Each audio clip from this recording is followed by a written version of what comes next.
Welcome into the Illini Inquirer Podcast. Jeremy Warner, Illini Inquirer publisher, and Joey Wagner, Illini staff writer here. And we are going to talk about some spring football, and we have a spring game on Monday night, 7 p.m. on the Big Ten Network. And we are going to take you through a little bit of a lot of what we've learned so far in our limited viewing of spring practice, but a lot of interviews and a lot of access through Zoom interviews with the Illini staff and the Illini players. But Joey Wagner, we're going to be in Memorial Stadium on Monday night, and there will be thousands of fans, which is amazing. It's been a long time since we've had that at an event. Obviously, I was there at the Big Ten tournament, and it was amazing what just a couple thousand fans in a huge Lucas Oil Stadium. Really, the senses were an overload for me because any other basketball game that would have felt like, man, this crowd's not that great. But after not having crowds for so long, it was awesome. And we had, a couple hundred fans at some of these games because of family and friends last year. But Illinois distributed 7,500 tickets. We'll see how many show up, but there should be thousands of fans, which is going to be the most for a spring game for Illinois football in a long time. Should be a pretty cool event. Now, I'm glad Brett Bielema took the opportunity, reached out to these TV networks, set up with the Big Ten Network that, hey, we're going to be in prime time. We're going to have an opportunity for people to see us. How many people watch on Big Ten Network outside of Illini fans? I'm not sure, but recruits will see it. Illini fans can see it. It's just good publicity for a program that is trying to, turn everything around right now. Yeah, and good for Brett for having the idea and coming into this with the idea and being kind of the aggressor, it sounds like, in getting this done and getting this on TV. And Jeremy, you say that, and I remember the Wisconsin game, right? We're sitting at Camp Randall, and it's just the weirdest feeling ever. And that's kind of my normal. I wasn't at the Big Ten tournament. That is all I've known for. Do you remember before that Wisconsin game, you and I were there early and we're like, we got an hour to kill. We went to Jimmy John's, and it was that weird moment where we're like, hey, do we take our masks off and eat next to each other? This is like the new, hey, is this okay what we're doing? And we have come a long way. And now you and I are in the process of getting vaccinated. I got my second shot. I know you're getting your second shot here soon. But that was the feeling. I just want to take us back to that feeling of what that first game was like. It all felt so odd. It was so strange. And I think maybe even Brett Bielema talked about it yesterday, which would have been, what is today? On Wednesday, I think Brett talked about it, how it's very similar in the NFL, where some arenas and some stadiums were empty, and then you get somewhere else, and it's not a lot of people by the standards that we know sporting events to be, but it just freaking felt like a parade in there because your body, you just get so used to nothing else. Man, it's exciting for us. Behind the curtain, it sounds like we might get some in-person interviews, which is just oh my gosh, what is going on here? It's been so long. So it's just so many, you can zoom out and look at this as kind of that feeling of stepping forward a little bit and stepping into something that we think we've known. But it's just good for Illinois football to have a spring game on TV with people there after a really, really tiring 14 months or 13 months, whatever it's been. As for media, Brett has been very accessible. This program's been very accessible over the last, couple weeks, but we haven't seen a lot. He has not opened up practice for us to see very much. And he's been honest with us. He doesn't want us to report what they're running, what it looks like, even though we can take little things, Joey, from positional drills, things like that. And you and I try to gather as much as we can of all of that. But, we don't know exactly what this offense will look like. Tony Peterson, I think, has been more upfront about what it's going to be and isn't as nervous about giving anything away. It's going to be, I talked to him about, it's going to look more like the Tampa Bay Buccaneers kind of offense. And he's going to take a lot of things of what he's had over his career. So I think offensively, we kind of know what they're going to look like. Sometimes it'll be shotgun. Sometimes it'll be under center. Sometimes they'll have a spread, 11 personnel. Sometimes they'll have 12 personnel and kind of run this power scheme. So they'll be versatile. But I think we know it's going to be a run heavy offense where the quarterbacks don't turn the ball over, move the ball down the field. Defensively, though, I'm really intrigued because Ryan Walters has played things very close to the vest. So has Brett Bielema. But I keep using the word multiple, whether people agree with it or not, Joey. I think you're going to see 3-4 looks sometimes. And Brett kind of talked about against Wisconsin, against Iowa, against those run-heavy traditional teams. I think you'll see that more. But against the Northwesterns, Nebraskas, I think you'll see 4-2-5. I just think you're going to see kind of an amoeba-like defense where they are going to change a lot more than they did under Lovie Smith. I also expect it to be aggressive. I don't know how much we'll see on Monday night, though. So I think we can take some things from it. We'll see a little bit of the depth chart. The first stringers, Brett made that very clear. But what do you think we're actually going to learn on Monday? I think we might learn what the base is, right? I mean, that sounds so elementary, but I think if we can understand what the base is or what we think the base is, that's going to go a long way in us, connecting some probably too much connecting puzzle pieces between now and fall camp. But there's a reason, right? Like you said, there's a reason we've not been fully allowed into this, where we've seen combined about 2 hours really of practice over this course of this spring. And look, I get it, right? I mean, business of winning football games here, and you're not going to let a couple of us ruin that for you or compromise that for you. And I think you'll see a little bit of that carry over. But I think Brett also gets it in the sense that he knows there's an opportunity in front of him. And this has to be a chance to, one, be entertaining and engaging on television for people who are watching you to see if you're both entertaining and engaging. And two, this is one of 15 practices they get in the spring. Like, this isn't just some freebie where, it's okay, this will be fun, but we can, kind of make up for stuff down the line. Like, these things matter. Like, every minute out there is gold for them. So I don't expect to see a lot behind the curtain defensively. Offensively, like you said, I think, I would be shocked if they came out and just threw this thing all over the yard for 2 hours. I just don't anticipate that happening. But just how much will they unveil about the defense? That's really almost where all of my attention is really kind of going for the spring game. There's some stuff offensively, of course, we want to see, but Right. schematically, I think defense is where Ryan Walters, man, dude is good. Him and Jake Hansen have got to be best friends. Like, they don't give anything away defensively.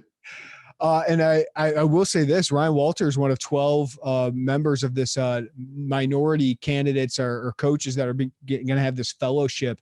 I think that tells you, because he's on the list of really impressive people, including Marcus Freeman, who's now the Notre Dame defensive coordinator, I believe. Like, he's going to be a head coach soon. So Ryan Walters being on that list, I think it tells you that people think very highly of where he's heading in his career. So I am interested to see and learn just a little bit of his, even if it's and you're right, we probably will take way too much, but it's all we have to go off of, because as you said, we've seen, I mean, especially you've gotten to more of these practices than I have, maybe 2 hours of practice, but for those listeners out there, it's wide receivers running on air, it's quarterbacks practicing under center, it's position drills, right? We're not seeing, I think I saw like 2 minutes, Joey, of them lining up defense of like how they would run. Right. And it was really just the back end of the defense, right? It didn't really incorporate any of the front end where we also have questions. And I feel like we weren't supposed to see that. Like, it didn't get us out early enough, that practice. So I feel comfortable saying that now. But yeah, it'll be very interesting. Let's go over some of the personnel position by position. We won't break down everything here, but we will say like things we've learned or heard or things that intrigue us a little bit more of what we've learned through the spring. We did a huge podcast on the quarterbacks, Joey. We don't need to reiterate everything about the Isaiah Williams, Brandon Peters battle here, but what do you think we've learned there? Do you feel like Peters has more of an edge on that job, or that Isaiah Williams is caught up a little bit more? I think, I guess it depends on what the starting point was, right? Like, is our starting point the press conference initially that we kind of really dove into, or is our starting point spring? I mean, I think Isaiah has caught up. Like, this is a legit competition. I don't think I would have believed that 3 months ago. I think when we first talked to Tony, and I just keep coming back to the experience that Brandon has. And this is all me speculating, man.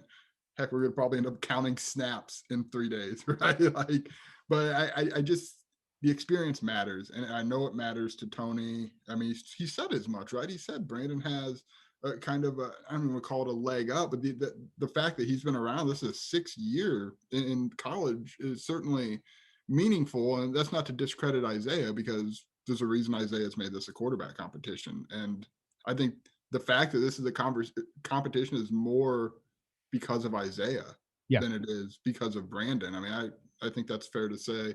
So I don't know how much we can really read. I mean, what we've seen on air, Brandon looks good. I mean, he looks really, he throws a very pretty football. And so does Isaiah, but we'll see, man. I mean, I don't know that I've learned a lot more since our big deep dive. Yeah, I agree with you. And I think that's why Monday fans will probably put too much into it, whether it's one way or the other. And we probably will, but it's all we have to go off of again. I would say I still feel the same way. I feel like this staff has learned more about Isaiah probably over the last couple months. Because even if Corey Patterson or, Pat Embleton or Tim Knox, the guys who were on staff before with Lovey, could tell them about Isaiah, I think you have to see it. And I think you've heard them be a little bit more like, okay, we're starting to see why Brandon, despite having all the physical tools, maybe why he hasn't been that guy yet, why he hasn't been the top 100 prospect and hasn't, he's started Big Ten games. He's led Illinois to a bowl game. He started games for Michigan as a redshirt freshman, but there's just something not there quite yet. And while he had great performances, we can go to Michigan State game, the end of the Wisconsin game, Nebraska last year. There's also way too many games, especially last year. And I don't know how much you just throw that out with the COVID and all the issues that we're dealing with, but he played those games, right? There were too many games that Brandon didn't give you a chance. Like you were uncompetitive and you just couldn't. And I know there's wide receiver issues, but you just felt like you got behind and you just couldn't dig himself out of a hole. Isaiah Williams has natural leadership qualities that Brandon hasn't quite shown, and vocal ability that Brandon isn't quite natural to him. And Tony Peterson has talked about it. That said, I still think Brandon Peters is a starter week 1 against Nebraska because he's a more polished passer. I think he avoids mistakes better than Isaiah Williams. I think he's a more accurate passer, even though that hasn't been a strength of his. I just think he's what they want in a quarterback. The question is, does Tony Peterson think Brandon Peters helps them win games more than Isaiah Williams? Because Isaiah Williams, if Peterson wants to, could go, like, if Peterson wants to, he can just say, I'm gonna run more with Isaiah because I just think he's got this it factor. He's tougher for defenses to scheme against. And if we have Isaiah with a poor group of wide receivers, with Chase Brown, with a good running back group, I think that's how we best win games.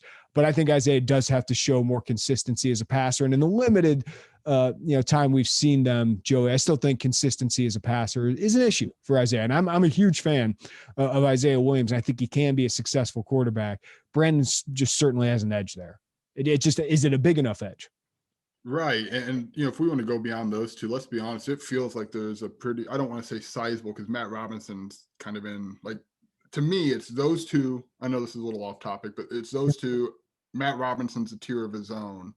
And then it's kind of a pretty sizable gap, I think, in terms of comfort of where you would be putting somebody into there to win a football game. And that's not to knock. I mean, we've seen Karan Taylor, and I thought he had moments, but he turned it over a lot. So, when people hear like the quarterback competition, there's a reason I think we're talking only about 2 people here. And that's just where this is right now. But yeah, I think to all your points about Isaiah, he has it. I mean, right? He has it. He's had it. Jeremy, you've covered this kid for I don't know how long. As a kid, I mean, he's not a kid anymore, right? He's a college adult, and you've covered him forever, and he's had this it factor since forever. Yeah. And another thing I want to add, Joe, sorry to interrupt, but the last thing, we'll move on to the running backs. We want to go through this quickly. Is I don't think you change Isaiah to wide receiver. I don't think you do that because one, is he going to be ready to be a slot receiver by the spring or the fall? I'm not sure. Is he your best slot receiver? I'm not sure. Plus, there's a lot of value in a backup quarterback, right? I mean, it's probably more important for him to be a backup quarterback than in your wide receiver rotation. I think there's more value there because Brandon is not stayed healthy throughout his career with concussions. Last year was COVID, so you kind of throw that out. But you need a number 2 guy, and I think there's a huge chasm, as you said, not only between Matt Robinson and those next guys, but Isaiah and Matt Robinson. So I think it's very important for him to stay at that position, at least in my opinion. Maybe that changes as they move forward. And if neither of them is good enough, Joey, Illinois showed interest in some grad transfer quarterbacks this spring. It's possible one comes open in the summer and say that guy is better. He can give us a better chance to win now and in the future. Moving on to running backs, a position both of us are high on, Joey. I think we're even higher on him now. Chase Brown is bulked up to 210. It looks like it's really good weight that's not going to slow him down. Reggie Love looks fantastic, and the staff seems very high on him. We did hear Jakari Norwood had a pretty good scrimmage the first time around, despite missing some time due to a death in the family. And then Chase Hayden certainly seems to look the part and is a solid depth piece. So even though Mike Epstein, unsure whether he'll come back, unsure whether he'll continue to play college football after all these injuries, you still feel pretty good about that running back room. Yeah, I think I looked at last year's stats, and it's hard to, I quickly looked at them. It was really a two-person running back committee, right? It was Chase Brown, it was Mike Epstein. And now you look, and to me, Mike Epstein's not here right now. So let's just look at the backs that are here. You have at least three, right? And then you have Jakari Norwood, who always seems to have a spring game, doesn't he? Like his name comes up and his skill set. And I think they tried to, Rob Smith, I think, really tried to incorporate him last year, and it didn't really work for whatever reason, and didn't go back to it. He didn't try that hard after week one. I feel like Jakari Norwood's a guy that if he's my fourth guy, I feel pretty I'm good with that. Yeah. Like, I don't know if I want him as my one or two, because I don't know, like, if his vision is as good, if, he's as quick as some of those other guys, but he can burst it. He's got speed, and he's got a little size to him as well. He's supposed to be pretty good in the weight room. Yeah. So I'm with you. Fourth guy, that's great news for Illinois, but I am really interested in these top three guys. And on Monday, I don't even know that I care in what order because I think they're all going to be wearing orange. Orange signifying number ones. Yeah, should we have gone over how they're going to do this? Because I'm still a little confused from Brett Bielema, but all the starters are going to play together. We should have done this at the top. They're going to be in orange, and then the blue is going to be all the backups.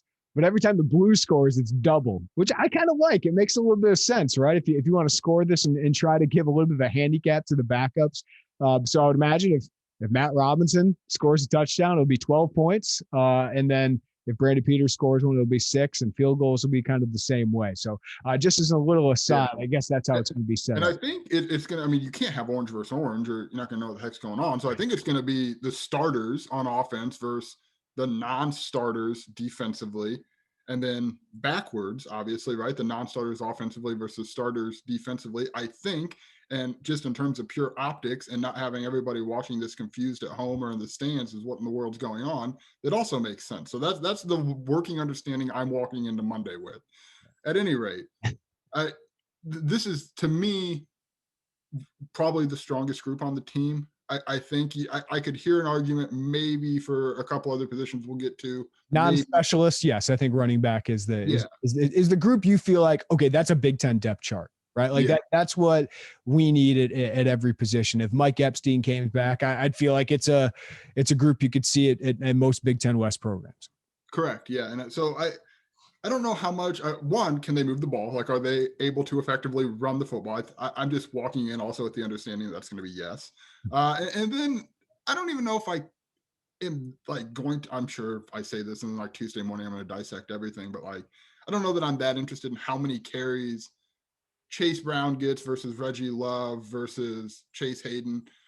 And I guess if they're super different, then I would have some carries, but I would imagine those are all going to be within 2, 3 of each other, 4 of each other. But yeah, that is the strongest position on the field and going away probably, right?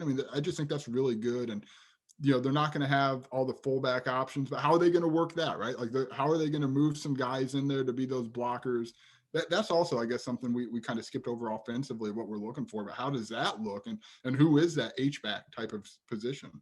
Yeah, maybe it's Max Rosenthal when he comes in. So let's go to the tight ends, a group that we know is talented. And Daniel Barker might be one of the more underappreciated players on this team and under talked about. One of the best receivers on this team the last 2 years. The staff seems very high on him, and they are pushing him, it seems like. And they've said, I think blocking is going to be a much bigger deal for him with this staff, and they're going to use the tight ends certainly a lot more. And we know how talented Luke Ford is. He was a top 100 prospect, the top prospect in the state a couple of years ago for a reason, Joey. But the staff hasn't been like, hey, it's all sunshine and rainbows with him. So it's not just that he was not used right or not used well last year. Hey, he needs to take some steps forward and be better. They do like his physicality as a blocker, which I think is key for him. But it seems like they're pushing him to be, hey, if you want to be great, Daniel Barker, you want to be great, you have to be great every day.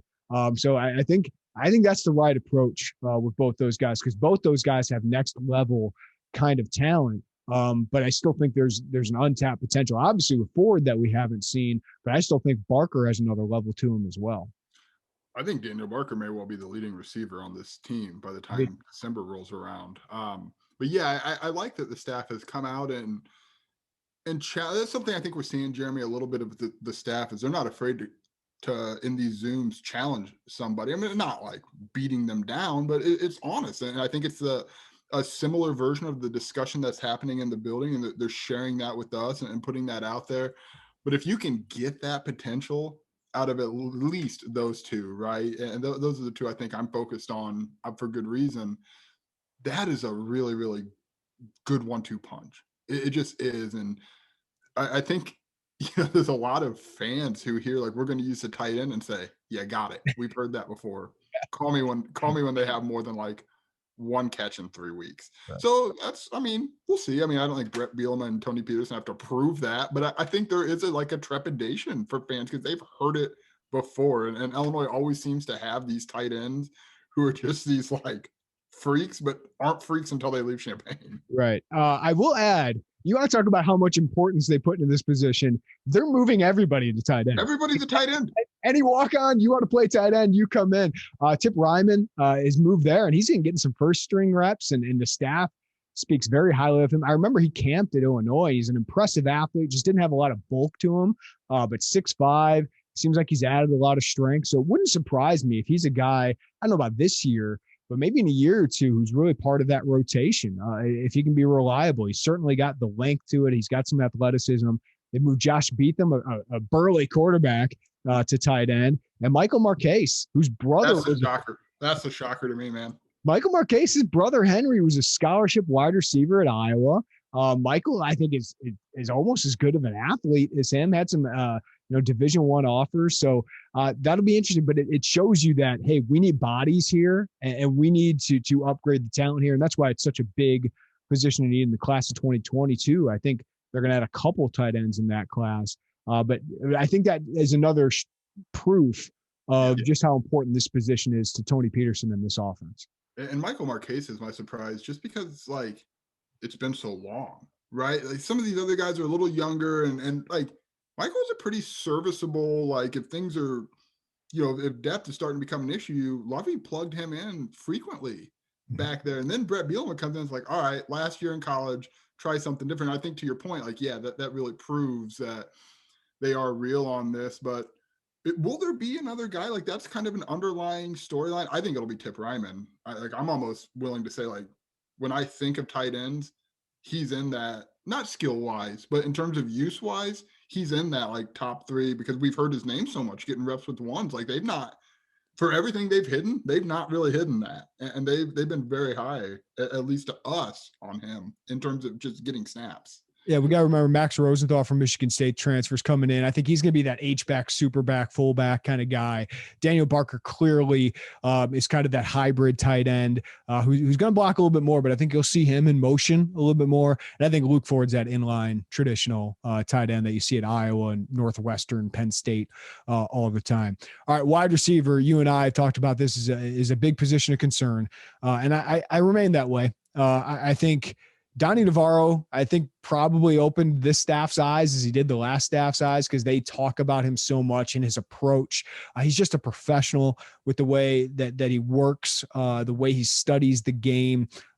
He's just that kind of guy who's going to get the most out of him. And I think he's going to get open a lot more. And to be honest with you, I was a little surprised they didn't use him more last year, given the way that he had been productive for him the year prior. The two X factors for me here, I don't really have a younger guy. And, I know people want us to talk about Marquez Beeson, but I think the two key guys of this group are Brian Hightower, the Miami transfer, who has a load of talent. We saw flashes of it last year, especially when Isaiah Williams was in the game. Huge body, huge catch radius. I think he can be a physical wide receiver, stretches the field a little bit. Not as quick, but there's some Amator Bebe kind of comps there. The other guy who's really intriguing me, Joe, and you and I have talked about him personally offline here a little bit, Kamari Thompson is one of the first guys in line for drills. Don't know if we should look too much into that, but I have. And the way Tony Peterson talks to him about slot, he's not talking about just some quick, small guy like James Frenchie or Kyron Cumby, who's now moved to running back. It's a quick guy, fast guy, but also a physical guy who can take contact. And Kamari Thompson at 6'1", 210 pounds. He's what I think they're looking for there. It's just he is so unproven. He has not really done anything at wide receiver. The last staff moved him to defensive back because of necessitating depth there. But he is a guy with the tools. He's just a very unproven football player. He's probably in the top 2% of fastest players on the team, right? I mean, if there's a couple guys off the top of my head that would be up there, but he certainly is. And he's built for it a little bit. I'm with you. I also think we've maybe seen a little bit more of like a leadership role out of him at times in our very limited viewing. I think there's a reason. I don't think this staff does anything on accident, and maybe I'm reading too much into this, but I think there's a reason he's one of those hype guys for the spring game. I mean, he's just a pretty good speaker. Like we've kind of known that about him a little bit, but I do remember like Dominic Stampley was one of the guys getting marketed. Yeah. A couple years ago. So they thought he was going to make an impact though, but I think that does say they think he's going to make an impact. Yeah. Well, you look at the other guys, it's Owen Carney, it's Tony Adams. I mean, you're starting to see a little bit of that, but I think the thing that intrigued me the most, and I could be off base a little bit, but like George McDonald has said, we're trying people, like we don't want to just have these are our outside receivers, these are our slot receivers. We want to have position versatility there. And he said, like Donnie Navarro has been working outside, which we've only known him to be a slot receiver in his time at Illinois. And to me, when I heard that, the light in my brain said, well, maybe that frees up some slot snaps for Kamari Thompson because his build, his speed, the whole package there, if they can get that out of him. So that's where they line up, in what order they line up is really like the focus to me. And then of course, like, can they catch the ball? Like, are they able to enhance this passing game from zero? And we'll see. But to me, I think we've got kind of the gist of who. It's just the how, the order, and maybe some look, there's always, we should put this caveat. Every position has somebody in the spring game where it's like, whoa. That guy? Alec McCarron had a pick 6 2 years ago, right? You know who my guy of this group is going to be for the spring game? Carlos Sand. Carlos Sand, he's getting a lot of reps, man. This is a huge opportunity for him. It is. It's a huge opportunity for guys like that. And he's made a couple catches, apparently, that have really impressed the staff. So, listen, I don't think he's going to be a huge impact guy, but I think it's a guy that during a spring game could have a good performance, and maybe it gives him a chance to get in the rotation. As for Beeson, I've tried to temper expectations. I hate to be that guy, but he's a really talented player, really talented athlete. And his career so far really stymied by that injury. And I think that really affected him last year. I don't think he was confident. I don't think he was fully healthy. To be honest with you, when he played, he wasn't very physical at defensive back. And I think that's what part of why maybe he's made this move to wide receiver. But the coaches didn't scream like he was going to be an impact guy, right? Like, so I've just tempered my expectations a little bit about what I think Marquez Beast is going to be. Maybe he can end up by the fall. He's got enough reps. He's so talented that he has to play, but I'm not plugging him in to my starting lineup, Joey, and plugging him in is my guy. That's like, yep, that guy's definitely going to be a huge part of the offense. Could he be? Yes. Cause he's so talented, but there's a big transition undergoing right now. Yeah. I'm not ready to do that until the middle of training camp. I just don't think again, it's just a really hard decision, a hard change to adapt to. And again, got all the tools to do it, but I need to see it. I just need to see. He played this position for exactly 2 weeks now in college. So I guess reserving my excitement here. Yeah. All right. Offensive line. I think we know 3 guys for certain will be starters, and that would be assuming Alex Palczewski is healthy. but I think it's pretty clear Palczewski, Vidarian Lowe, who's the left tackle, Doug Kramer, center, all super seniors are going to be part of that starting rotation. And I'm starting to think Blake Jarosati seems to have one of those guard spots wrapped up, but there does seem to be a pretty big competition elsewhere. Julian Pearl has really impressed this staff, and if Palczewski is not healthy by the opener, I would imagine Pearl would be the starter right tackle. Looked pretty good last year and really surprised us. Of all those redshirt sophomores, he seemed to emerge as maybe the best of them. But Vertus Brown started every game last year, and he seems to be facing a competition from some other players, and that includes Jarosati, who's playing at left guard right now. That includes Alex Pilstrom in that mix. That includes Jordan Slaughter. So it seems like they got 7 guys who will be with that first group, and they'll rotate them, Joey, and maybe those guys change positions a little bit. I think you'll see Jarosati play center and have those guys mix it up. But it does seem like, to me, Joey, this is the most competitive we've had for first string spots in the offensive line. And I take that as a very, very positive sign for Illinois football, because going from first to second string the last 4 or 5 years, it's been a massive drop off for Illinois. Well, for some of those years, they didn't really have a full second string. I mean, it just, in terms of talent, in terms of numbers, in terms of development, all up. I mean, I've been on the beat for 3 years, and I remember that first year, it's like, oh my gosh, who might be like considered second string? The fact that Palczewski had to start as a true freshman, it was really a really terrible sign, because he held his own. I mean, Vidarian Lowe started as a true freshman. Larry Boyd started as a true, like, that was ridiculous. Like that's a bad spot, because Palczewski was 275 pounds, soaking wet. Hey, this sounds kind of silly now because he's about to make a lot of money in 2 weeks. But like, Kendrick Green played defense for a year, and then all of a sudden he's starting at guard on now. Again, really, really worked out for all the guys we're naming. So it sounds kind of silly now, but time machine back and think about it back then. That's not happening in Iowa. No. So I'll tell you, Jeremy, I kind of like sold off my mental Alex Pilstrom stock a little bit. Like, I was like, okay, cool story. He switched. He held his own for the most part in terms of, like, literally what he was asked to do was a lot last year. Would the kid say got that bag because he got the scholarship? Like, was that him? Good for him. Got the scholarship? Well, that is what the kids say. Yeah, he did get the scholarship. Yeah, I'm not hip with the kids, but yeah, it appears. Hey, I learned today a new Gen Z word, apparently. Did you know when a pitcher is dealing that it's a shove, like he's shoving? I have in my life not even come close to hearing anything that Thank you.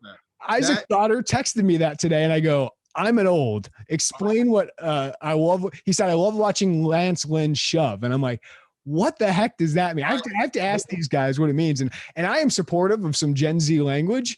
And Isaac is a millennial, a young millennial. But like, I'm supportive of some of that language, but I go, I have no idea what that means or why you guys use it. But apparently it's just he's dealing and he's, throwing it by people. No, that doesn't click for me. Adam Eaton had a shove at second base. I don't know. Lance Lynn was pitching a baseball. But yes, Alex Pilstrom, like, I jumped off of that a little bit, not for anything on him, but I'm like, okay, like, that was just in my mind, a product of what was necessary given the COVID, given the injuries. I mean, I just thought it made sense. And he was put in a really tough spot last year, right? Like, he had been a tight end forever, and then he comes in and he eats everything in the world and he becomes an offensive lineman.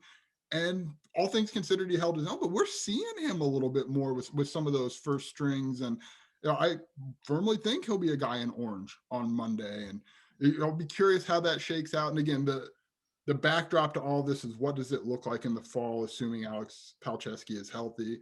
Is he a guy who moves inside? Is Julian Pearl a guy who moves inside? Like, there is a little bit of position flexibility there. But I feel like even if Palczewski wasn't ready, I feel comfortable. Like, I feel like they're okay. I'd rather have Palczewski healthy, but like, I feel like they could be okay. Right. And I think that's a really good sign. They also just have massive amount of numbers of scholarship players on the offensive line. And we just haven't been able to see is like, I've seen Josh Plour in the second string center, right? I've seen Mozak Pala look like, I guess the kids call it a unit I know that one. Yeah, Yeah. there you go. Overweight, you certainly turn into one. I think. Yeah, Mozart Powell looks fantastic, but he's raw. Like I haven't seen enough. I love digging into that, like the second and third string lineman who's getting better. We just haven't been able to see that. All right, Joey, let's take a quick break. When we come back, let's break down the defensive side of the ball.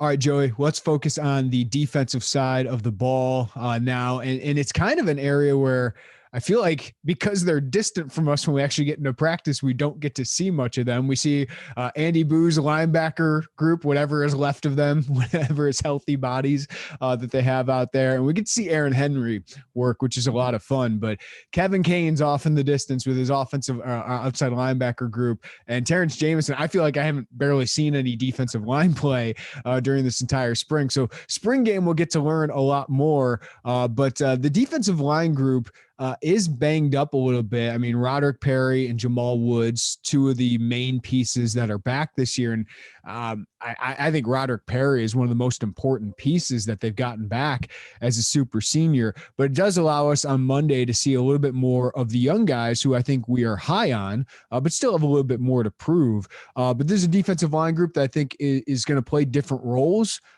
in this kind of defense, which at times I think we'll see two of these defensive linemen on the field with two outside linebackers. And at times I think we'll see three of these defensive linemen on the field with two outside linebackers. So the difference between a 4-3 look, 4-2-5 look, and a 3-4 look there. But this is a group that I think has some potential. And I think maybe a group that Brett Bielema came in here and said, man, Johnny Newton, that's a good looking prospect, or Keith Randolph, a guy that's got, I think, 4 years of eligibility still left with the extra year. Man, that guy could be pretty good. And who's this big mamma jamma Calvin Avery right here? And can we get the most out of him? There's some talent up there, and they seem to like Sedarius McConnell as well. Throw in Trayvon Riggins, Quentin McCoy. I'm interested in that group because I do think there's some potential up there, but a lot of unknown, which is why I think it's important Roderick Perry and Jamal Woods are back. Yeah, I think right now when we look at this defensive line group, I'm really interested in the young potential of it because I think it's probably got the most young talent of most position groups, I think, on this team that could be pretty good. I mean, most of the other position groups are pretty seasoned. I think I like the offensive line once you get past that, but there's just a lot of young guys who I think we could see, and we have seen a lot of, right? We've seen, relatively speaking, a lot of Keith Randolph, a lot of Johnny Newton for good reason. And now we'll get a chance to look at them. Look, I think we know what we're going to see out of Rod Perry, right? Like we come August, we know what Rod Perry is going to be. We'll see what extra coaching does with him, another year of Big Ten. We'll see what all those details.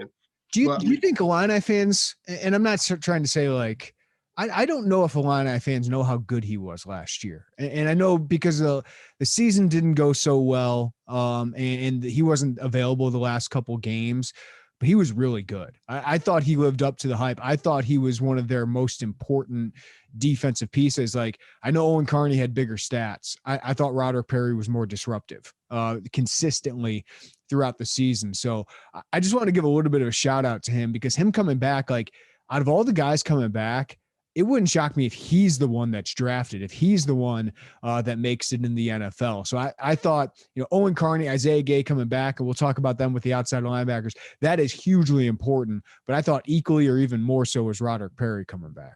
Yeah, I agree. And that's just kind of the nature of the defensive tackle position, right? Like, unless you're this generational human, you're probably not going to put up these wild stats. I mean, but if you look at them, he was disruptive.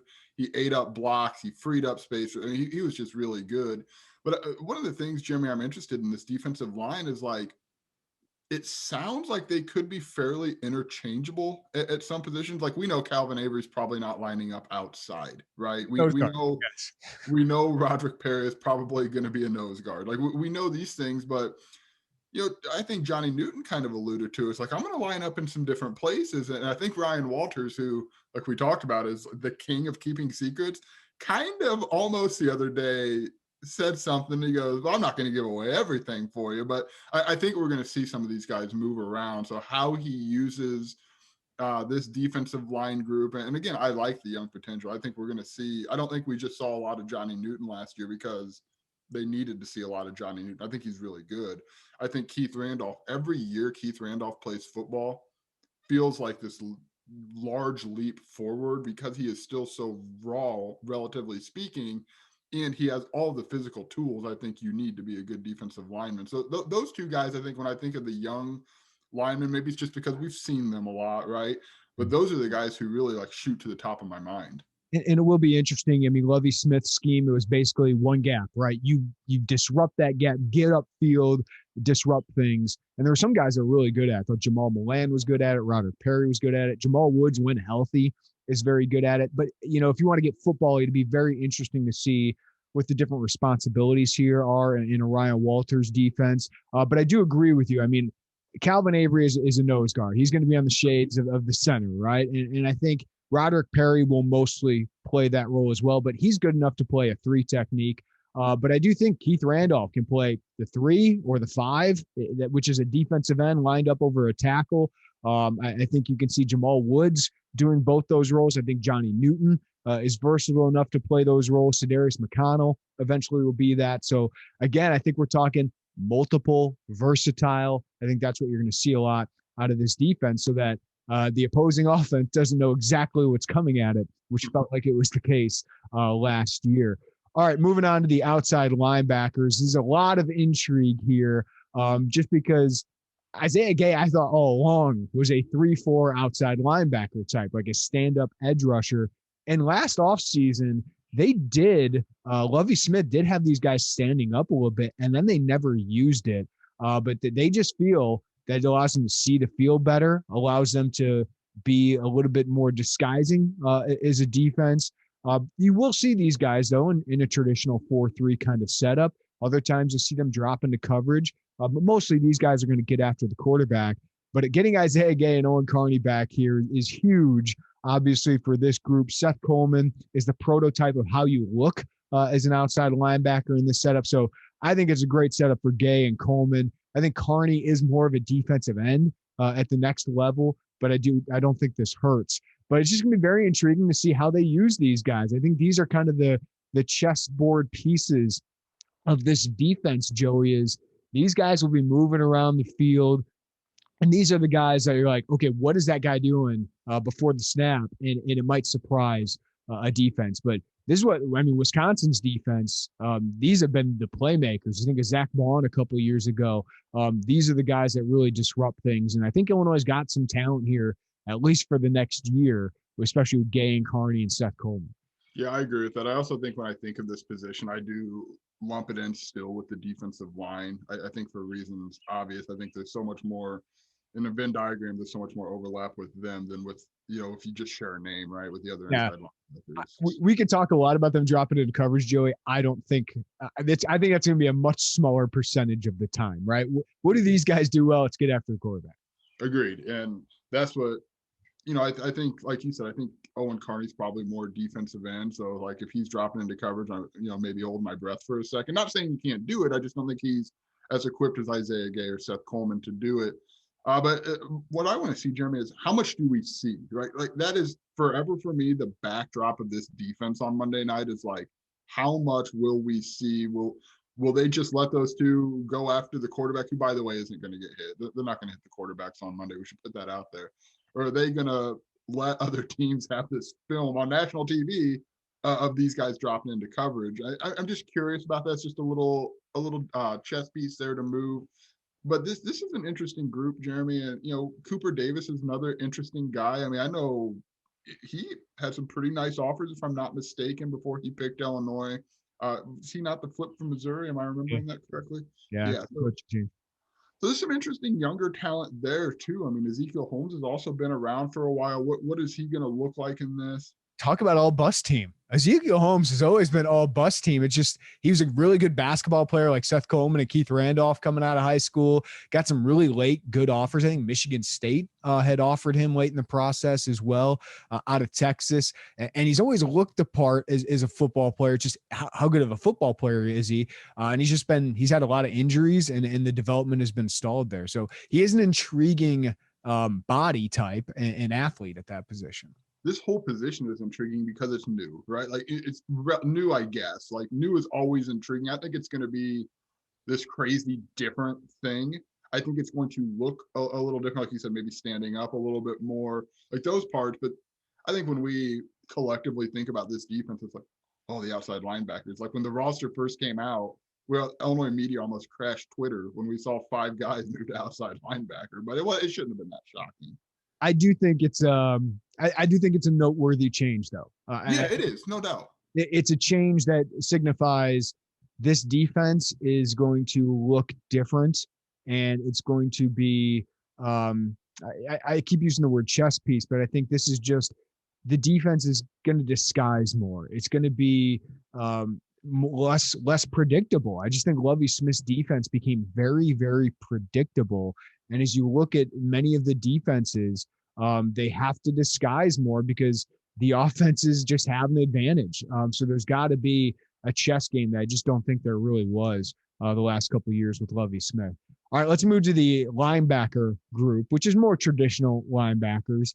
And we'll see how many of these guys are on the field at one time. I think there could be 2 at a time most of the time, but maybe at some points you're playing a Wisconsin or an Iowa, you could see 3 linebackers on the field at one point.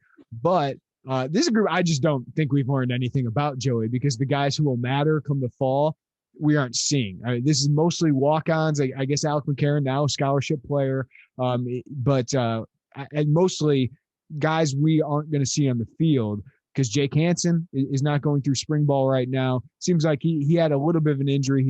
He's healing up as he's come back with the team, and I'm not worried about him not having many reps in this defense because Jake Hansen will be just fine. Kaylon Tolson injured, coming back from injury. Tariq Barnes coming back from injury, and Shimon Cooper coming back from injury. So the one guy I think that's going to be part of this rotation and probably a starter that we've seen is C.J. Hart, and he looks the part. And Dave Doran liked him at NC State, and he certainly looks the part. So he'll get plenty of reps, and I think it's been key for him and a great thing for him to be able to get reps in this scheme with this coaching staff. It probably gives him an edge over some of these guys who are going to come back from injury outside of Jake Hansen. Yeah, I saw, so to let people know, like we're kind of on the bleachers, so we don't get that close. But we did get, like the other day on Tuesday, we got pretty close to some of the linebackers. And C.J. Hart, like, is much bigger than I thought. Not in a bad way. Like, I just looked at him and, he'd always been, 10, 15, 20 yards away from us. It's kind of hard to get a look at him. And then you see him, it's like, oh, yeah, this is what a Power 5 linebacker looks like. Yeah, just for comparison, like Kaylon Tolson is a physically impressive, like jack guy. He's 6'220", right? He's a little undersized, like height-wise, lengthwise, if we want to get into the board talk here. Lengthwise than a lot of linebackers, right? C.J. Hart is a Power 5 looking linebacker. He's 6'1", 230 pounds, and I believe sometimes I don't believe these roster height and weights. I believe that one was C.J. Hart. Right, but to your greater point, this is such. I don't know how much stock I'm putting into seeing this position on Monday because this is the most incomplete position in spring ball. Going away, right? It's Hart and McCarron as your starters, probably, right?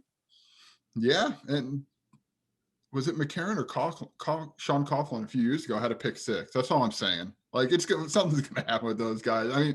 Mark Bondesier we'll see a lot of. Dylan Rosiak, the true freshman. Hey, a little buzz out of him. Spring enrollees is something Brett Bielema likes, or early enrollees, I should say. He indicated that he'd like to get up to 8, 9, I believe was the number he gave us.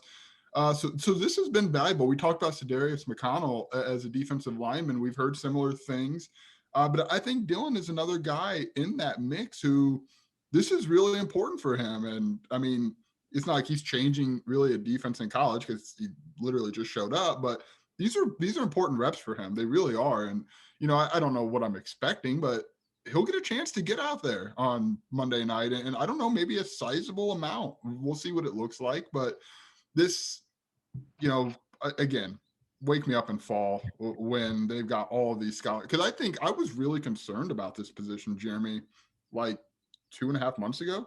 Yeah. And then Jake Hansen comes back and it's like, okay, if you see two linebackers out there at a time, if one of those guys is Jake Hansen, I'm pretty okay with whoever the other one of those guys is. Yeah, and I think we saw Tariq Barnes, when healthy, can be very, very impactful. And Kalon's just a really good player. And I still am high on Shimon Cooper. I know people think some of these 4 stars come in and they're going to be stars right away. It's just usually not the case unless you have a physical freak like Regis Ben or Martez Wilson, right? Like most of these guys need some time. And Shimon Cooper is a very good football player. And every time he's been on the field, I feel like he's around the ball.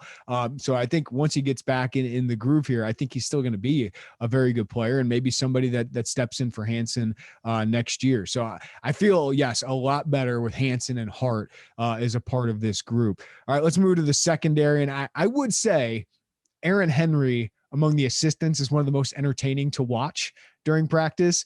Would you say Bart Miller and George McDonald are the next 2 in that group? Yeah, man. Like, so similar to the defensive linemen, the wide receivers generally work on the other side of the field for us, but they came over, they went to the one-on-one drill with the deep cornerbacks. And dude, George McDonald is fun to watch coach football. Like, he is much, because he's so calm, I think, in the Zooms with us and very reserved. But you get him out there, and this guy has got a lot of energy, and he's obviously very, very well thought of in the industry. I mean, he's going to have his chance sooner rather than later at some point to move up the ladder here. But yeah, those to me are my top 3, I think. Bart's just a good old American offensive line coach, isn't he? Oh my gosh. He was, I think you and I talked like much more Luke Butkus than Bob McClain in terms of personality type. But I would say the recruiting angle, just a little turned up, a little bit more into it recruiting wise, I would say, than Buckets. Probably so, yes. I think there's a body of work that would indicate that to be the case. But yeah, man, I don't know where we're at Aaron Henry, right? That's what we started talking about. Aaron Henry, like what we see in the Zoom is what we see in practice too. No doubt, man. This guy loves his job. I mean, period. He loves getting this chance to go out there. And I really like the top 2 guys he has in the cornerback room. I think Tony Adams, we thought that was a big return when he announced his return, and it was. But I think the more we hear a little bit from some of these guys, it's like, this is a really, really big deal to have Tony Adams back. They're very high on him, at least my read on what they say about him and how he carries himself.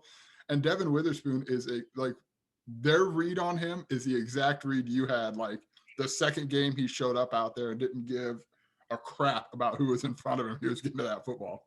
He is Kenoto Hudson, right? Like that is Kenoto Hudson's guy, and he basically mirrors Kenoto Hudson on the field, which is this fiery, undersized, but I'm better than you kind of feel. And I mean, there were 2 plays last year that just stick out in my mind with Devin Witherspoon. And he was one of the biggest bright spots of a bad secondary last year for me. He stole a ball from Rashad Bateman, right? He stole one from Rashad Bateman. I believe, I'm trying to think of who the other one. It was another all Big Ten. Oh, it was Bo Melton at Rutgers. Stole one from him too. And those plays stick out to me, that you have this barely 3-star guy I don't even think he was rated by us. That was going to JUCO. He showed up in shorts, looked like a gust of wind could take him away. I mean, he was I remember seeing him, like, they're all in pads, and you get this guy in shorts and a shirt, and you're like, oh my. But wow. He turned into our freshman of the year in 2019, the bowl season. And then all of a sudden, he's their starter. And I know he didn't have the accolades that Marquez Beeson did, but he's turned into a 4-star caliber player for Illinois the last couple of years. And I thought last year he was fantastic. He's great against the run. He's physical. And then in coverage, I thought he was their best cover corner last year. So again, he's one of those guys that I just don't know if fans are like, yeah, I'm excited about this guy, but I think he's a really good Big Ten player. And then when you talk about Tony Adams, his best position is corner. He knows it. I think the previous staff knew it, but they had to play him at safety due to injuries and just not overall good play back there. So he's kind of had to shuffle around. Corner's his best spot. And with what they've added via the transfer portal of Prather Hudson and Eddie Smith, I think Tony Adams can comfortably be that corner. Now, maybe Eddie Smith ends up at corner as well to give depth with Beeson moving to wide receiver. But I think Adams is entrenched as a starter. My big question at that position is, who else? What's your depth chart? Like if Adams or Hudson or Adams or Witherspoon gets hurt here, Kendall Smith your guy? and they seem to be higher on him. And he got some experience at corner last year. Another guy who's bounced around. Tavion Nicholson, haven't seen him really on the field yet. And then you got a bunch of freshmen, and I do think corner is a position where freshmen can come in and make an impact. And I think highly of Keontae Curry, who this staff added. I think highly of Daniel Edwards. I think highly of Tyler Strain. I think those are really solid 3-star prospects. Prince Green looks the part. I think he's a guy who could end up at wide receiver as well. So they got a lot of bodies coming in this fall, but I just don't know who to pencil in on that too deep right now. I think Kendall Smith will have one of those spots, but depth is my concern at this position, even if I feel good about the starters. Yeah, we've seen Nicholson a little bit in practice, but we haven't seen him on the field. And kind of, if I'm remembering right, was he not another later guy in the signing process? So we haven't seen. We got to say Taylon Litzy got earned a scholarship. We'll see. Great story.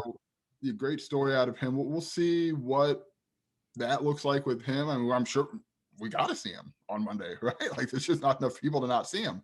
But this is kind of linebacker-esque to me, only I think in terms of spring, like inside linebacker has it. There's more top talent, I think, with Tony Adams and Devin Witherspoon, but still an incomplete grade until you get some of the freshmen on campus and see what they have. But it's a good opportunity for some of these younger guys. But who is the third, or I guess we'll probably know more, who are the third and fourth guys? I don't think we'll know who the third guy is, but interesting area, especially, I think the Marquez Beeson move, for however long that move lasts, maybe it's permanent. Brett Bielema didn't, put his foot in the sand and say this is a permanent move. We'll see. But I think that kind of opened eyes. That to me is like, okay, not a lot of depth there either. So what is the next move here on the board to close that up? And maybe it's the freshman, maybe it's Eddie Smith, maybe they like what they have. We don't know. They've, this coaching staff has done it, especially early in the spring, haven't really singled a lot of guys out. They've talked about all of their position groups as collectives, which is to me not that surprising. You're not trying to put a lot of names on the boards for people right now if they don't know them. But we'll see. Maybe we'll get more of that in the fall. But I think that also is why when they talk about Tony Adams like they have, we're like, okay, that means something, because they don't do a lot of the singling out like that. Yeah, I think the answer could be Eddie Smith to give you depth at corner if you feel like it. Feel better about safety, which we'll get to here. Or I think this is a position that you could look at in the summer and add a transfer, right? You can add a blue shirt. Maybe there's a scholarship left. We'll have to see. But I think this is a position that if you can add a multi-year guy to kind of, hey, once Adams is gone, we got another guy in the wings here. But there's a lot of freshmen coming in at that position, and I do think that's a position a freshman can succeed right away. We've seen it with Witherspoon, Adams, Hobbs in the last couple of years. All right, safety is a position that was bad last year. It's just frankly was one of the most underachieving positions, I think, on the team last year. Even though I thought Adams played okay, and I thought he was fine starter in the secondary, and I thought Quan Martin had really good moments late in the season. But Sidney Brown did not play well last year. Derek Smith was, let's just put it, I thought it was a disaster at safety last year. Even though I think he's a good presence in the box as a tackler, I just thought he did not look like a safety last year. So this group, I think, though, this staff seems to feel okay about. Prather Hudson gets added to the group. I think he gives them some reliability, a veteran presence, obviously a hungry walk-on. But it seems like Quan Martin has really established himself with this staff. And, he played corner early in his career, had 3 interceptions as a freshman. And as Isaac Trotter continued to say, there's some luck involved that some of those interceptions ended up in his hands, but he made the plays, but he seemed to struggle most of the rest of the year. And then last year, the last 2 years, really struggled to establish himself at corner, really struggled as a sophomore. Then last year, moved to safety. I think that when he was recruited, I thought free safety was his best position. And that seems to be where he found himself as a free safety in the system. I think he's rangy. He is a ball hawk. And he's got some size and physicality to him as well. So I think his emergence here as a veteran, this is his 4th year here, and he's got a lot of playing time. I think he's got 13 starts as an Illini here, Joey. I think that helps. Sidney Brown in the new defense, I think could help him, but I think he's more of an in-the-box player. And then you had Hudson, Derek Smith, Kirby Joseph. there's a lot of guys who played a lot of football in this group. So I'm interested to see how much they improve with a new staff and just kind of a new scheme here, because I do feel like there is some talent here that they haven't gotten the most of the last 2 years. Yeah, I'm actually way higher on the safety group than I reasonably should be, given that I watched this same safety group almost, short of Prather Hudson last year. So to me, Lovey's defense was linebackers, right? Like that was the head of the snake, the heart of the. I'm starting, and I don't know this to be true, but I'm starting to get a vibe like maybe that position in the Ryan Walters defense is the safeties. I just think he talks about them a lot. He obviously that's the position he personally coaches. So I don't know. Again, I don't know that, but the reads I get maybe indicate that a little bit to me. I don't know. Yeah, I want to put this out there. I think we're going to see 3 safeties on the field sometimes. Like I think in a 4-2-5 look, which I think you're going to see that a lot against the Nebraskas, the Northwesterns, the Minnesotas of the world. I think you're going to see Sidney Brown or another safety basically in a nickel kind of role. And I love Sidney Brown in that nickel. That's actually where he started his Illini career. I think Juan Martin can play that role as well, because he's got a little bit of corner tendencies to him as well, but also can pack a punch there. So I think you could see Hudson, Martin, Brown all on the field at certain times when you got those matchups. So I think they have the safeties to be able to do that as well. It's just they all got to elevate their game. And really their recognition skills. Like that was the problem for me last year, is because I think there's talent here. It just, they weren't in the right spot. So there were so many coverage breakdowns where you see Hobbs looking back at a safety being not on the same page. And it just felt like it was more complicated at times than it needed to be. Like they were thinking too much out there. Yeah, well, I don't know if you heard this, but Lovie Smith could not run his full defense in college. That is what I've heard. So maybe we have to put that caveat. I'm kidding, but so I agree. I had the chance to change it. But he didn't. By the way, I don't know that we're going to see those same, maybe as many of those blown coverages. I mean, blown coverages happen. Like that's just going to happen. Every team is going to blow a coverage. Let's just move on from that. But like Prather Hudson has played a lot of college football at a really, really good school. He may get burned, right? He may get beat, but I don't know that he's just going to outright blow a coverage. I just think he's a very smart football player. He talks like a kid who's going to be a coach as soon as this is all over for him. I don't know when that's going to be, because he really works his butt off on special teams, and that can take you a little bit. But I agree with you, Jeremy. I've liked Sidney Brown for a while. I think he wallops the heck out of people. I think he plays really hard, really fast physically, but coverage just did not look like his game last year. I really like Sidney. I like the package there, but he has been so inconsistent. Yeah. Right? I mean, tackling has been inconsistent. Where he's at, like blown coverages has been inconsistent. So I like the player, but the consistency just has not been there. I mean, PFF has been way down on him. And when I watch the film, sometimes I don't know what he's doing there. So I am really high. I'm the Brown brothers have been high on here this entire time, but it's just like at some point you got to be more consistent with it. So I came into this spring thinking, hey, Sidney Brown, you got to step up here. Somebody can steal your job. And they brought in Prather Hudson, and they're bringing in Eddie Smith. So if you don't step up, but they seem to be pretty high on him. And that's a good sign, I think. Yeah, I agree. And I'm all the way in on the Quan Martin stock right now. I just think he's, like you said, his best position was safety. He rolled up like 1 million tackles in 2 games last year at the end where he was playing safety. And look, he played it out of complete necessity. I mean, they were basically down to no one as a defensive back. And he held his own pretty well. And now granted, Northwestern ran 1,000 times because it was raining, and Illinois showed no indication of caring to stop the run. But it's an interesting group, I think, right? Now, I agree with you. 3 safeties seems like something we could see out there. I think, like, if you look at the nickel, I don't think it'll be like what we think of as someone who's a cornerback. I think that's probably a safety that's going to be in that spot. And I like Sidney Brown there. So it's interesting. I think this position just means a lot in the Walters defense. So I'm very interested in that. And we've talked about Eddie Smith. He's obviously going to be here in the summer, right, as a graduate transfer from Alabama. I like the versatility that he's going to provide when he shows up. Could he be a safety? Could he be a corner? Could he be a nickel? Where could he be? That helps. Anyone that you have like that, where you're not moving because, oh crap, we don't have a lot of positions to depth here. That's good. Like, let him come in, find his best spot, and move forward. Yeah, when I look at this defense, Joey, just to wrap it up, I'm trying to sit there and, we're kind of like talking about these guys, feel good about them. And I think when I think about the secondary or linebacker or the defensive line, like I think they can be solid. Like, I think the potential is solid Big Ten unit, right? Like, I don't think we're sitting here thinking this defense is going to be dominant, right? No. Like 2011 Illinois defense with Whitney Merciless and Jonathan Brown. Like, I don't think, or Tavon Wilson was on that. I don't know how many next level talents are here. I think Keith Randolph has a chance. I think Roderick Perry and Owen Carney and Isaiah Gay and Johnny Newton, like I might be as high on Johnny Newton and his long-term potential than anybody.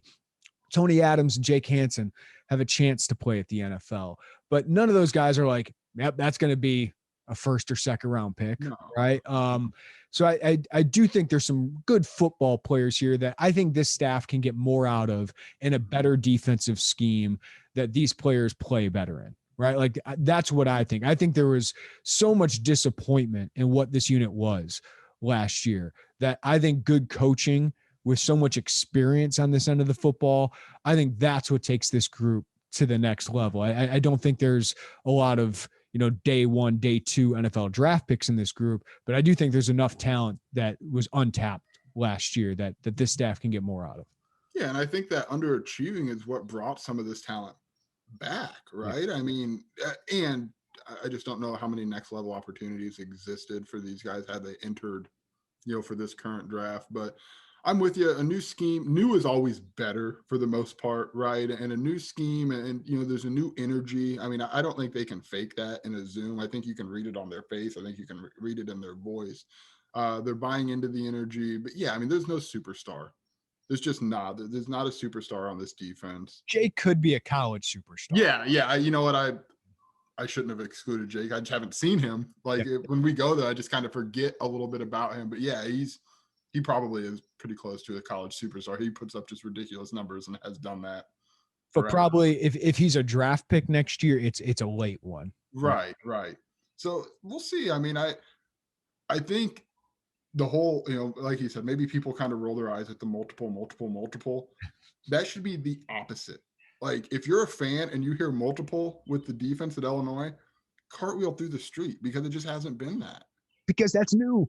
That is new. Like, Lovie Smith ran a nickel his first couple of years, and then they just ran 4-3. They ran base the entire time. And I mean, coaches were willing to say, like, we know what they're going to do.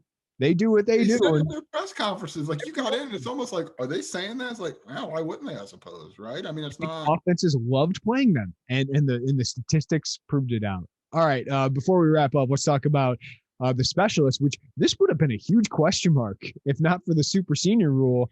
But now it feels like we don't need to talk much about it because we know Blake Ace is one of the best in the country. We know Ethan Tabell rarely misses a snap. I don't think he has missed a snap in the entire career here. And we know James McCourt has a big leg, but isn't the most consistent. And I know we didn't bring up Caleb Griffin as a wide receiver option. It's a fun story. I would be surprised if Caleb Griffin cracks the wide receiver rotation. I think it's probably more likely he steals the kicker job. And it seems like he's done a good job, but it does seem like James McCourt is going to be that guy. So I just don't have big questions there. I guess we'll get to see who the returners are or who's in the mix as returners here, Joey, which is an interesting one because Illinois has not had a lot of impactful returners. I mean, they put Caleb Griffin back there last year just to catch the ball as a punt returner. I guess Dre Brown had a really good year as a kick returner. But I guess that's a storyline to watch. And I think that's an interesting one for like a Kyron Cumby or James Frenchie or maybe even a Marquez Beeson could be an interesting option back there. But I don't. There's not a lot of drama otherwise back here because these guys are all returning for it feels like they're fifth or sixth season, right? It does sound like there's going to be some sort of kicker competition type thing. Brett Bielema kind of laid out that they were going to do some field goal stuff. So that'll be interesting what that looks like. You know what I'm interested in, Jeremy, is the units, the coverage units, because Brett Bielema has said, like, we're going to put starters on these, kick return, punt return, kick coverage, punt coverage, which is interesting to me. I'm not saying it's bad, but I don't know how much of that I remember seeing. I think Brett has really put an emphasis that like this isn't just a forgotten. And look, Lovey didn't indicate that special teams was a forgotten phase either. I don't want to point in that direction. Lovey prioritized it even more than Brett. I mean, Bob Lugashevsky was one of the highest paid assistants, right? And that's all he did. He was with those guys all the time. Brett kind of lets these guys do their own thing with the GA, I believe, right? And they're not on top of them as much. Like Bob was running around the practice field all the time, and they had in-person instruction all the time. And I will give Lovey Smith a lot of credit for that. He had really good special teams units for the most part. I know fans remember the bad moments, but for the most part, that was a really good special teams unit.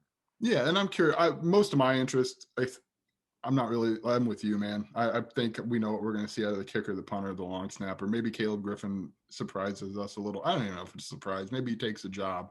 But the coverage units is interesting to me. I just who's out there is going to tell me not a lot, but I think it's just going to be interesting.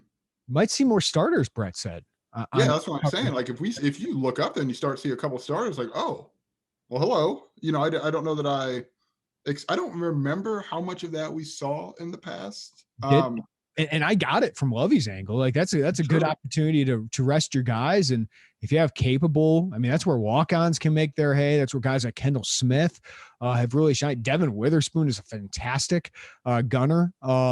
So like some of those guys, like I understood what I love. You don't want to get them injured. And if you got capable players and Lugashevsky always seemed to find guys who would buy in. Like Michael Marquez was a really, really good special teamer. And I would imagine he still is. So yeah, I think that's an area that will be interesting to see how many starters Brett will actually put out there, but that shows that he thinks that's a really important area that I want my best talent out there. But I do think there's an injury risk to that too. Yeah, I do too. And that'll be how, he said we'll have starters. We'll see how many. I think like Prather Hudson, I don't know that he's going to be a starter. He's going to be a rotation guy. If he's not on special teams, that might be the first question I have in our in-person press conference. But, quick, just to kind of wrap up a little bit, logistically, I just want to know what this looks like for them. I mean, we kind of knew like, okay, Rod Smith is going to be in the box. We knew all these things, and ultimately they're not going to matter, and they may not even hold true come fall. But I just want to see how Brett Bielema, what a sideline looks like under him, what all of this kind of lays out as. And again, it's not going to probably change the outcome come Friday or come Saturday's next fall, but it's just, we're still learning here, right? Like, and fans are still learning what all of this looks like. And ultimately I think it's a good opportunity. I know, Big Ten Network, it's good, man. It's good. Sometimes I feel like we're going to put, I don't want to be that media member who says, oh, we're putting too much of a big deal on spring game, because it is a huge evaluation opportunity. Like this staff's going to put a lot of weight into what they see in a spring game, because it's the closest thing you can get right now to a game. Now it's only one of, I think, 3 scrimmages they're having this spring, but they're probably the most reps they'll have here. Plus there's the under the lights on TV when the bullets are flying, right? Like this is a huge opportunity for some of these players to make their presence known, but it is one of many, right? Like, and for us, this is our only opportunity to see them. For this coaching staff, it's not. So this spring game does matter in the evaluation process, but it's not the only thing that matters. So if Jakari Norwood has the most yards as a running back, that does not mean he'll be the number 1 running back. It's pretty clear Chase Brown and Reggie Love have the best opportunity to be that. Chase Hayden will be in the rotation, but Jakari Norwood, if he has a big game, it could give him a chance to crack that rotation or possibly pass one of those guys up. So I think that's the weight we have to put into it is, hey, it's an opportunity for these guys to shine. And maybe it helps them in the competition for one of their spots, but it's not everything. Correct. All right, Jeremy, who is your spring? who is your, I don't want to say breakout, because again, like you said, I'm not going to put all of the eggs of spring evaluation in one game, but there's always a guy, right? Like there's always a guy who puts up something. Who is your guy? You go first. I got a couple. Oh, come on now. I'm going to go, I kind of went last year. All right. I don't want to be like, I've been a believer since, but I'm going to. last year I said I haven't quit on Quan Martin because I saw some things as an underclassman that I liked. I just don't think he was in the right position. Like he was playing corner out of necessity, it felt like. But and when Marquez Beeson got hurt, I think that locked him in as a sophomore. I always thought he was a free safety. And when he played well last year, and I was looking for some positives out of those terrible games in the year, like Quan, I was like, man, he's making some plays. And Calvin Avery made some plays against Penn State, right? So you're just looking for who's going to step up when none of this matters, right? When everybody's done with the season, who's going to play well? And I thought Quan played well. So if I'm going to pick a defensive guy, I'll go defensive guy first, and then I'll pick an offensive guy. I'm going to go Quan Martin. So who's your guy on defense? Man, I want to say, okay, so our guy is like who's going to have a good spring game, and we're only going to like zoom in just on one game, right? Like we're not going to make it whatever you want. Yeah, I think Quan will have a good spring game, but I also think he's a factor. I'll stay with the safeties. I like Prather Hudson. I just think there's something to him. Like he's not going to like burn the world down or anything with all this crazy. I just think there's a consistency, and at a position that lacked consistency completely, I like Prather. Dark horse would be CJ Hart because, not a lot of linebackers. They got to make tackles at linebacker. Right. Okay, offensively, Joe, I've been saying he's interesting. He's really interesting to me. Kamari Thompson.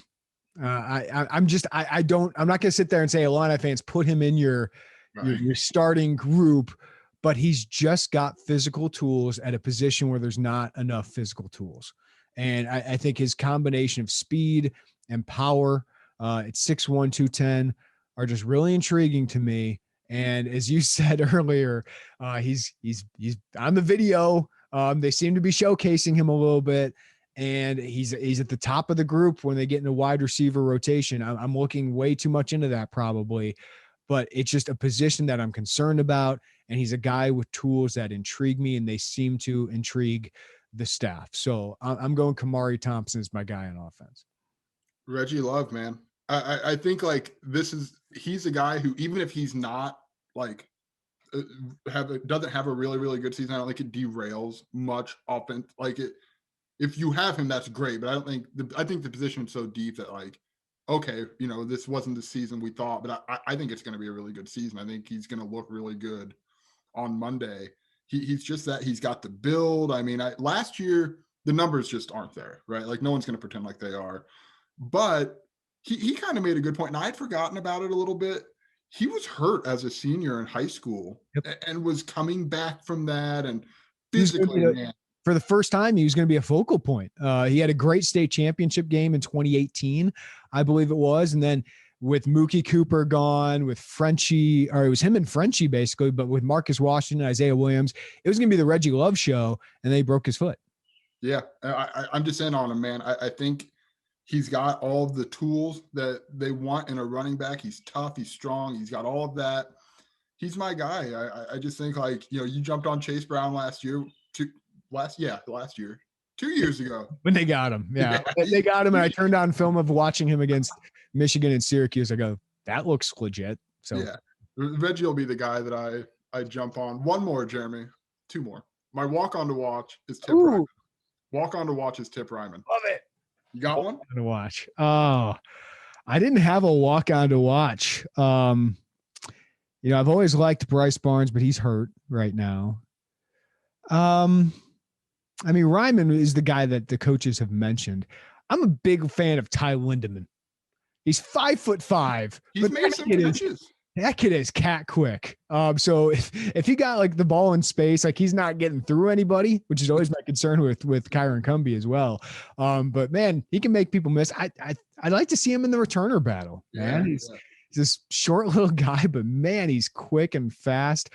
Is there any other deep cuts that we want to get to? This is Isaac Trotter's favorite part of the podcast. We're an hour and 15 plus minutes into this already, Joey. If you're still with us, we lost you a long time ago. If you're still with us, you will appreciate deep cuts. Is there any, Brevin Jones is still kind of thin to me. I think he's listed at 275. Love his potential, but he's got to add some strength. Tank Wright's got to get some strength onto him. I love Blaise Sparks does not need anymore. Like he looks the part of a Big Ten offensive lineman. So does Pfeiffer Griffin. Brody Wisecarver and Josh Geske are freshmen who got here early.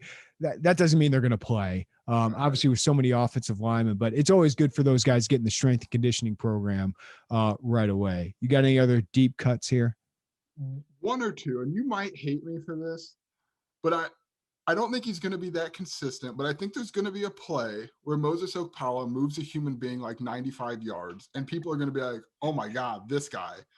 And I don't know, he might just have one play and he might get beat for the rest of the game. But he's interesting because we've seen a little bit of him just because, like, when the offensive linemen move over to work with tight ends, he's, the tackles, I should say, he's one of the tackles. And I think he's the third right tackle right now. If you had Palczewski, Pearl, and then him.